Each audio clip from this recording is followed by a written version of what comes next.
finally have one of the high-end Fliegers.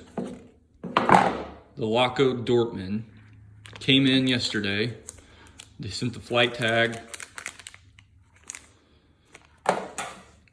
And their usual little leatherette briefcase.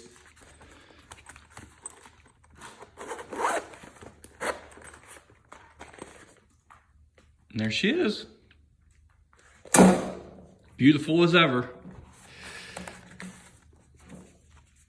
And they always come with a little manual, I don't know, basic care and shit. And then the warranty cards, which these will actually vary depending on where it ships out of. The first watch I ever had from them, it shipped out of the North America location, so the card was actually all in English. And this one was from Forsheim, their headquarters in Germany, and it came in English and German.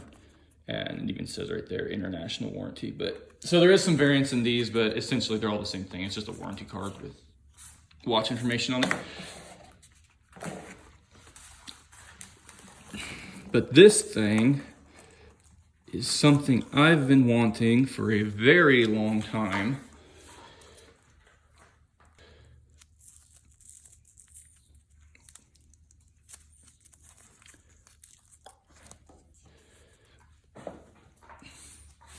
This is it.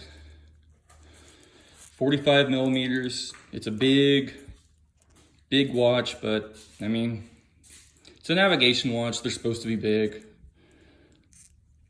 It wears reasonably well for a 45 millimeter. I really can't complain too much. It fits my wrist fine. If you had a smaller size wrist, you'd definitely be stretching it. But I would consider it, even though it's 45 millimeters and that comes off as a big watch, I would definitely consider it wearable for most males at least. It's not too bad, but the strap is really nice. Typically Lacos all come with very nice leather straps anyways, and this one's just even that much better than their standard ones. It's much softer. It has kind of rectangular punched holes for the buckle, and obviously a corresponding rectangular buckle with the Laco emblem right there, their little name. To some of the numbers here on this guy. Product number 861751. The movement is the Laco #1, which is a modified ETA 2801.2 Elaborate. The case it's stainless steel like the other, the basic line of Fliegers. It's sandblasted, so it's much darker. It actually looks a little bit lighter on the camera than it is in like real life, I guess. But it's a very dark matte. Really, it's even more than a matte. It's pretty flat gray, but I would assume it would hold up to scratches extremely well with this real dark, kind of slightly abrasive finish on it. It's pretty nice. It's, of course, sapphire. It's not flat like the other ones. It's actually, you can kind of just see it right there. It's got just an ever so slight dome. I mean, maybe 0.5 millimeter raised at the apex of the curve, but you can feel it, and it really, I don't know, just kind of smooths it out. It gives it a much more professional look, much cleaner look, at least I think. And this one actually does have anti-reflective coating, so you can actually see it reflecting there, but it doesn't reflect near as much as the basics, which do not have anti-reflective coating. You can see it really shine there. You can see the background. Hi. So it's significantly better as far as that. It's especially in bright sunlight when, sapphires really, really shine back at you. It's pretty legible. It's not too overpowering at all. Thermally blued hands. It's not the standard flat black. You can kind of see that blue glisten there. C3 Superluminova, of course, and a lot of it. It's very bright when it's dark, but it doesn't all illuminate though. The hours, the dots all illuminate. The hands all illuminate. The 0, 30, I believe the 10, 20, 40, and 50 minute numerals, they all illuminate.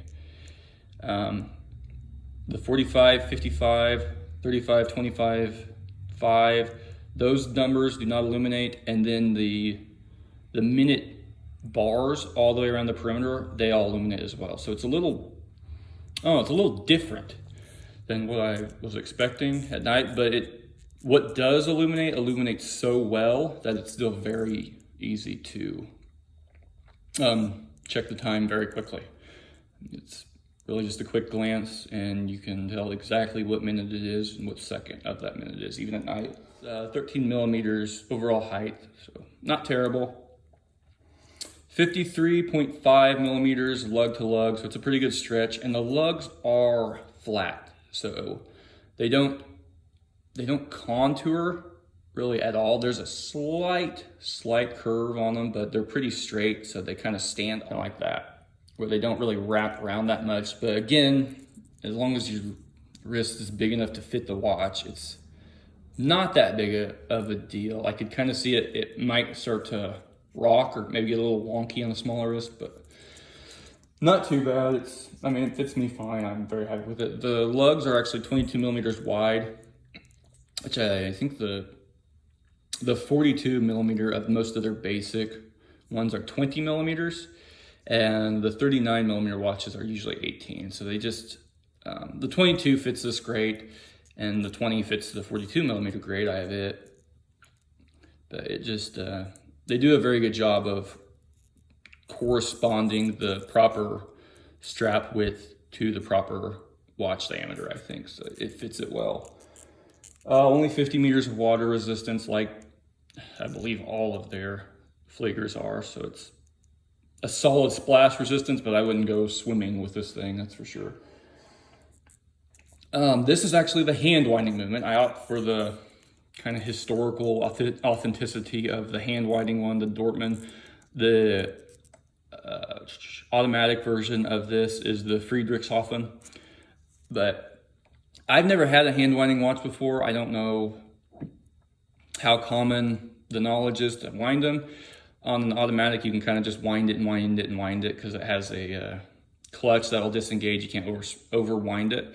On the hand winding one, it's a little bit different, but you wind it obviously, but it doesn't just keep going like an automatic. You can feel it tighten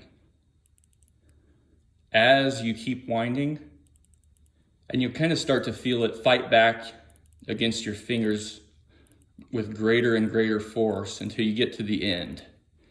And once you get to the end, it'll really, you can kind of see it, it'll kick back, so you know it's fully wound, because you'll really feel it stop. It doesn't just keep going and going and going, and then the clutch just disengaged, but you can keep spinning it like an automatic. I don't know, I thought that was interesting. I've never had a hand winding one before, but you can see it right there. That's how you know it's fully wound. You'll feel that thing kick back at you. Because this is their, I don't know, more historically accurate line, it has the traditional engravings right there and on the back. And this is me and my wife. This is kind of a anniversary present that she got for me. So that's our wedding date there. So this is kind of my dream watch. I know a lot of the people like the Rolexes and the high-end dive watches, I will probably never be able to own one of those. Unfortunately, this is as high as I will ever move up the watch ladder, but I hope you guys enjoyed it. If there's any other questions, please just let me know. I'd be more than happy to answer them. And maybe I'll do a comparison between the basic Fleers from them and their high-end Fleers sometime in the future too. So thank you all, and we'll see you later.